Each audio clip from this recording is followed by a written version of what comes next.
Desa Manggis terletak di kaki sebuah gunung di Kalimantan Tengah, jauh dari keramaian hiruk-pikuk kota. Udara malam di sana selalu dingin, menusuk tulang, bahkan di musim kemarau sekalipun. Bukan hanya karena ketinggian, tapi juga karena cerita yang beredar di kalangan penduduk desa. Cerita tentang kunyang, makhluk terbang yang konon mengincar janin dalam kandungan atau memakan hati orang yang sedang tidur. Pak Kasim, ketua ronda malam itu, menghela napas. Malam ini giliran kelompoknya yang berjaga. Ia memandang sekeliling, menyapu pandangan ke gang-gang sempit desa yang mulai gelap oleh bayangan. Di sampingnya berdiri tegak Hasan, seorang pemuda tanggung yang baru saja menyelesaikan sekolah menengah. Lalu ada Bu Aminah, ibu paruh baya yang kenal rajin beribadah, dan Pak Rahman, pensiunan guru sekolah dasar yang sering bercerita tentang legenda-legenda desa. Semoga malam ini tenang, gumam Pak Kasim lebih pada dirinya sendiri. Hasan yang masih menyimpan rasa penasaran pada cerita-cerita kunyang memberanikan diri bertanya, "Pak Kasim, benar tidak sih tentang cerita kunyang itu? Saya dengar dari kakek, kunyang itu bisa berubah wujud." Pak Kasim tersenyum tipis. "Hasan, cerita itu memang sudah turun-temurun. Dulu orang-orang desa sering melihat penampakan seperti api-api kecil terbang di malam hari. Mereka percaya itu kunyang. Sekarang mungkin jarang ada yang melihat, tapi kewaspadaan tetap harus dijaga." Bu Aminah menyahut, "Jangan terlalu dipikirkan Hasan. Yang penting kita perbanyak doa dan ayat-ayat perlindungan." Pak Rahman mengangguk setuju. "Dulu waktu aku masih kecil, ada seorang ibu hamil yang tiba-tiba sakit parah. Dokter bilang karena anemia. Tapi orang tua saya yakin karena serangan kunyang. Mereka langsung memasang bambu runcing di sekitar rumah untuk memangkalnya. Malam semakin larut, suara jangkrik menjadi satu-satunya suara yang memecah kesunyian. Mereka berjalan perlahan, menyusuri gang-gang desa. Obor di tangan mereka menjadi sumber cahaya yang berkelap-kelap. Tiba-tiba Pak Rahman berhenti. Dengar bisiknya. Semua terdiam mendengarkan. Dari kejauhan terdengar suara gesekan yang aneh, seperti sayap raksasa yang mengepak. Suara itu datang dan pergi. Semakin lama semakin dekat. Jantung Hasan mulai berdebar kencang. Ia menelan ludah, mencoba menenangkan diri. "Mungkin hanya kekelawar, Pak," ujarnya ragu. Pak Kasim menggelengkan kepala. "Kekelawar tidak bersuara seperti itu. Suara ini berbeda." Mereka terus berjalan, mengikuti arah suara itu. Semakin dekat, semakin jelas suara itu. Dan kemudian mereka melihatnya. Sebuah cahaya kemerahan yang berkelebat di antara pepohonan. Cahaya itu bergerak cepat, tidak beraturan. Kadang naik, kadang turun, seperti api yang menari-nari. "Itu dia," seru Pak Kasim. Suaranya bergetar. "Kunyang." Bu Aminah mulai membacakan ayat kursi dengan suara lirih. Pak Rahman menggenggam tasbihnya erat-erat, berdoa dalam hati. Hasan meskipun ketakutan tetap berusaha berdiri tegak di samping Pak Kasim. Cahaya kemerahan itu semakin mendekat. Mereka bisa melihat bentuknya sekarang. Bukan bentuk manusia yang jelas, tapi lebih seperti gumpalan asap merah yang berputar-putar dengan kilatan api di sekitarnya. Pak Kasim mengangkat obornya tinggi-tinggi, coba mengusir makhluk itu. "Pergi dari desa kami," teriaknya. Cahaya kemerahan itu tidak menghilang, malah semakin mendekat, seolah tertarik oleh cahaya obor. Mereka mundur perlahan, berusaha tetap menjaga jarak. Suasana menjadi semakin mencekam. Udara terasa berat dan pengap. Aroma belerang menyeruak di hidung mereka, membuat mereka semakin tidak nyaman. Hasan merasakan hawa dingin yang menusuk tulang. Meskipun ia sudah mengenakan jaket tebal, ia melihat ke arah Bu Aminah. Wajahnya pucat pasi. Pak Rahman terus berdoa, bibirnya bergerak-gerak tanpa suara. "Kita harus melakukan sesuatu," gumam Hasan, berusaha mengumpulkan keberanian. Pak Kasim berpikir cepat. "Hasan, ambil bambu runcing di gudang desa. Bu Aminah, teruslah membaca ayat-ayat perlindungan. Pak Rahman, bantu saya mengarahkan obor." Hasan segera berlari menuju gudang desa, mengambil beberapa batang bambu runcing yang sudah disiapkan untuk menangkal kunyang. Sementara itu, Pak Kasim dan Pak Rahman terus berusaha mengusir makhluk itu dengan obor, dibantu oleh Bu Aminah. Cahaya kemerahan itu terus mengelilingi mereka, seolah bermain-main dengan ketakutan mereka, kadang mendekat, kadang menjauh, selalu menjaga jarak. Hasan kembali dengan membawa bambu runcing. Ia berdiri di samping Pak Kasim, siap untuk menyerang jika kunyang mendekat. "Siap, Hasan?" tanya Pak Kasim. "Siap, Pak," jawab Hasan dengan suara sedikit bergetar. Mereka menunggu, jantung mereka berdebar kencang. Cahaya kemerahan itu semakin mendekat, semakin jelas. Mereka tidak melihat bentuknya sekarang, sebuah wujud yang hanya kepala tanpa badan. Tiba-tiba cahaya itu berhenti tepat di depan mereka. Ia melayang di udara seolah sedang mengamati mereka. Suasana menjadi sunyi senyap, hanya terdengar suara napas mereka yang terengah-engah. Kemudian cahaya itu mulai berputar-putar dengan kecepatan tinggi. Ia membentuk pusaran api yang semakin besar, semakin terang. Pak Kasim merasakan hawa panas yang membakar kulitnya.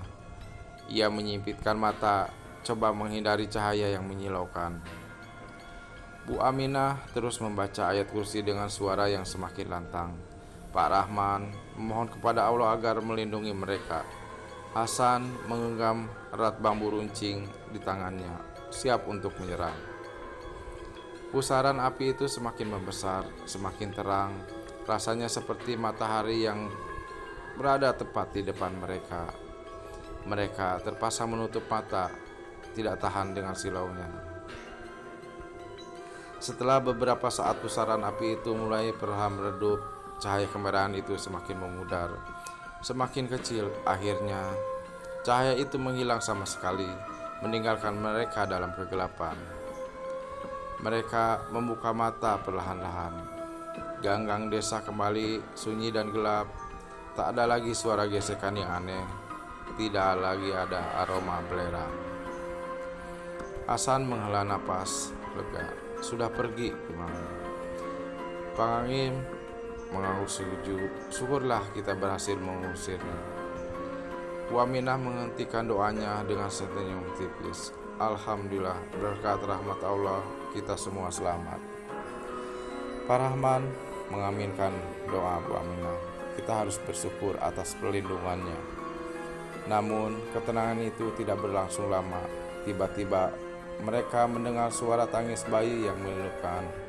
Suara itu berasal dari rumah Mbok Sri, seorang ibu hamil yang sedang tinggal di ujung desa.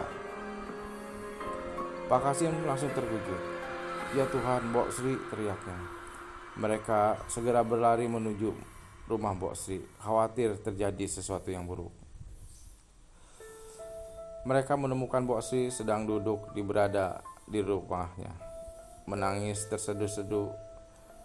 Di pangkuannya terbaring bayi laki-laki yang baru lahir. Wajahnya pucat pasi. "Ada apa, Mbok Sri?" tanya Pak Kasim khawatir. Mbok Sri mengangkat wajahnya, air mata membasah pipinya. "Saya tidak tahu, Pak. Tiba-tiba bayi saya menangis terus, badannya dingin sekali. Saya takut." Pak Kasim memeriksa bayi tersebut. Benar saja, tubuh bayi itu terasa dingin dan lemas. "Ini pasti karena ulah kunyang," bisik Bu Aminah. Pak Rahman mengangguk setuju. "Kita harus segera membawa ke dukun bayi." Hasan segera berlari untuk memanggil dukun bayi, sementara Pak Kasim dan Pak Rahman berusaha memenangkan Mbok Sri. Dukun bayi segera datang dan memeriksa bayi tersebut. Setelah beberapa saat, dukun bayi itu mengangguk. "Benar dugaan saya, bayi ini terkena serangan kunyang. Ada energi masuk yang negatif ke tubuhnya." Dukun bayi itu melakukan ritual pengobatan tradisional untuk mengusir energi negatif tersebut. Ia membacakan mantra-mantra kuno, menaburkan bunga-bunga tertentu, dan memberikan ramuan herbal kepada bayi tersebut. Setelah beberapa jam, kondisi bayi itu mulai membaik. Tangisannya mulai reda, tubuhnya mulai menghangat. Mbok Sri menghela napas lega. "Alhamdulillah, terima kasih Dukun Ningsih," ujarnya. Dukun Ningsih tersenyum. "Syukurlah bayi ini bisa selamat. Kita harus selalu waspada terhadap serangan kunyang. Jangan lupa untuk memasang bambu runcing di sekitar rumah dan selalu membaca ayat-ayat perlindungan." Malam semakin larut. Setelah memastikan kondisi Mbok Sri dan bayinya sudah stabil, Pak Kasim dan kelompok rondanya kembali melanjutkan tugasnya. Mereka berjalan perlahan menyusuri gang-gang desa yang sepi. Obor di tangan mereka menjadi salah satu sumber cahaya. Namun, kali ini suasana terus berbeda. Mereka tidak lagi merasa takut, tapi lebih merasa waspada. Mereka tahu bahwa kunyang masih mengintai di kegelapan, siap untuk menyerang kapan saja. Hasan menatap langit malam yang gelap. Ia bertanya-tanya, apakah kunyang itu benar-benar ada atau hanya cerita pengantar tidur yang diturunkan dari generasi ke generasi. Ia tidak tahu jawaban. Yang ia tahu, ia harus waspada dan selalu berdoa kepada Allah agar melindungi desa Manggis dari segala mara bahaya. Malam itu mereka terus berjaga hingga subuh. Tidak ada lagi penampakan kunyang, tidak ada lagi suara-suara aneh. Namun mereka tahu bahwa kewaspadaan terus tetap dijaga, karena di desa Manggis malam selalu menyimpan misteri dan kengerian yang tak terduga. Dan cerita tentang kunyang akan terus hidup dalam ingatan penduduk desa sebagai pengingat akan kekuatan kegelapan yang mengintai di balik kesunyian malam. Pagi harinya, desa Manggis kembali hidup-pikuk dengan aktivitas sehari-hari. Namun, kejadian semalam masih membekas di benak para penduduk. Mbok Sri terus memeluk bayinya erat-erat, tidak berani melepaskan sedikit pun. Pak Kasim mengumpulkan para warga di balai desa, membahas tentang kejadian semalam. Ia menekankan pentingnya menjaga kewaspadaan dan mengikuti semua saran dari Dukun Ningsih. Kita harus bekerja sama untuk melindungi desa kita dari serangan kunyang. Jangan ada yang keluar rumah sendirian di malam hari. Selalu periksa kondisi bayi dan anak-anak kecil secara berkala, tegas Pak Kasim. Para warga menyetujui saran Pak Kasim. Mereka berjanji akan lebih hati-hati dan menjaga Namun, di balik kesibukan dan kepanikan, Hasan merasakan sesuatu yang aneh. Ia merasa ada yang mengikutinya setiap kali ia berjalan sendirian. Seperti selalu ada sepasang mata yang mengawasi dari kejauhan. Ia mencoba menganggapnya hanya perasaan saja. Namun, perasaan itu semakin kuat, semakin mengganggu. Suatu sore, ketika Hasan sedang berjalan menuju rumahnya, ia melihat seorang wanita tua duduk di pinggir jalan. Wanita itu berpakaian lusuh dan berwajah pucat. Ia menatap Hasan dengan tatapan yang aneh dan mengerikan. Hasan berusaha menghindari wanita itu, namun wanita itu tetap memandangnya dan tiba-tiba berdiri menghalangi jalannya. "Nah," panggil wanita itu dengan suara serak. "Saya tahu apa yang kamu rasakan." Hasan terkejut. "Siapa kamu?" tanyanya. Wanita itu tersenyum tipis. "Saya adalah seorang yang pernah mengalami hal yang sama seperti kamu. Saya tahu kamu merasakan diikuti. Kamu merasa ada yang mengawasi." Hasan terdiam, ia tidak tahu harus berkata apa. "Kunyang itu sangat berbahaya," lanjut wanita itu. Hasan menggigil ketakutan. "Apa yang harus saya lakukan?" tanyanya. Wanita itu mendekatkan wajahnya ke Hasan. "Kamu harus mencari tahu asal kunyang itu. Kamu harus mencari tahu siapa dia." Hasan bingung. Mencari tahu asal-usul kunyang, bagaimana caranya? Wanita itu menyerahkan sebuah buku tua kepada Hasan. Buku itu berisi tentang legenda dan mistos tentang kunyang. Di dalamnya, kamu akan menemukan petunjuk tentang asal-usul dan cara mengalahkannya. Hasan menerima buku itu dengan ragu. "Terima kasih," ujarnya. Wanita itu tersenyum dan kemudian menghilang begitu saja, seolah ditelan oleh kegelapan. Hasan menatap buku tua itu di tangannya. Buku itu terasa dingin dan berat. Ia membuka halaman pertama dan mulai membaca. Buku itu menceritakan tentang dukun hitam yang tinggal di hutan terpencil di kota dekat desa Manggis. Dukun itu dikenal sebagai ahli ilmu hitam yang sangat berbahaya. Ia sering menjadi kunyang untuk memperoleh kekuatan hitam. Ia terus membaca buku itu, mencari petunjuk tentang cara mengalahkan kunyang tersebut. Di akhir buku, ia menemukan sebuah ritual yang bisa dilakukan untuk mengusir kunyang dan melemahkan kekuatan dukun hitam. Ritual itu melibatkan pembacaan mantra-mantra kuno yang penggunaannya benda-benda sakral dan pengorbanan binatang ternak. Hasan berpikir keras, apakah ia harus melakukan ritual itu? Ia tahu bahwa ritual itu sangat berbahaya. Jika gagal, ia bisa menjadi salah satu korban selanjutnya dari kunyang. Namun, ia juga tahu bahwa ia tidak bisa tinggal diam. Ia harus melakukan sesuatu untuk melindungi desanya dari mara bahaya. Setelah mempertimbangkan dengan matang, Hasan memutuskan untuk melakukan ritual itu. Ia meminta bantuan Pak Kasim dan Bu Aminah, juga Pak Rahman.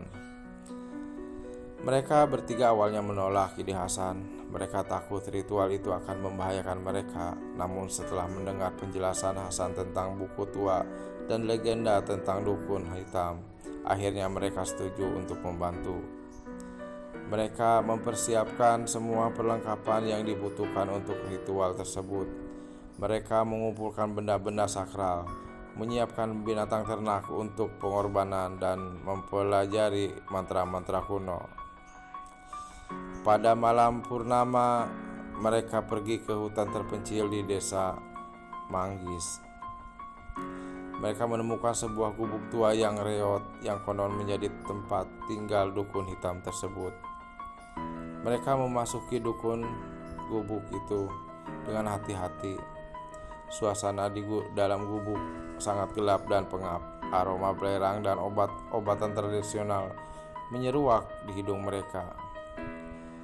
Di tengah gubuk, mereka menemukan sebuah altar yang penuh dengan benda-benda aneh. Ada tengkorak manusia, boneka-boneka podo, dan berbagai jenis jimat. Mereka mulai melakukan ritual sesuai dengan petunjuk yang tertulis di dalam buku tua itu. Pak Kasim memimpin pembacaan mantra-mantra kuno. Bu Aminah membakar dupa dan bunga-bunga tertentu. Pak Rahman menyiapkan binatang ternak untuk pengorbanan. Hasan berdiri di samping altar, mengawasi jalannya ritual. Ia merasakan hawa dingin yang menusuk tulang dan mendengarkan suara-suara aneh yang berasal dari di dalam hutan. Seorang pria berpakaian hitam muncul dari kegelapan. Wajahnya pucat pasi dan matanya merah menyala. Ia adalah dukun hitam yang selama ini mereka cari. "Berani-beraninya kalian mengganggu saya," teriak dukun hitam dengan suara menggelegar. Pak Kasim tidak gentar. Ia terus membaca mantra-mantra kuno, berusaha mengusir dukun hitam tersebut.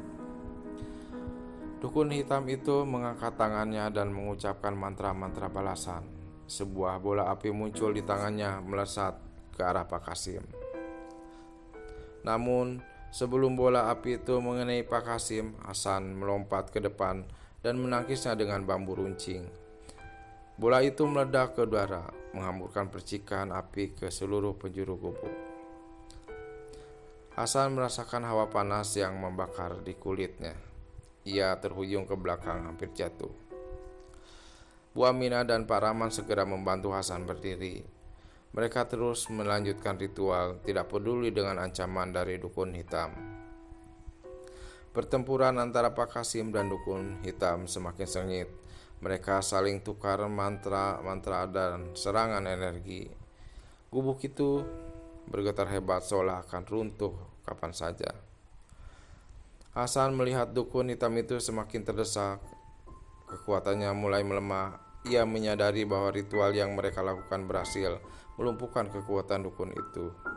Akhirnya, dengan sekali teriakan mantra yang mengekak di telinga, Pak Kasim berhasil melemahkan dukun hitam itu hingga tidak berdaya.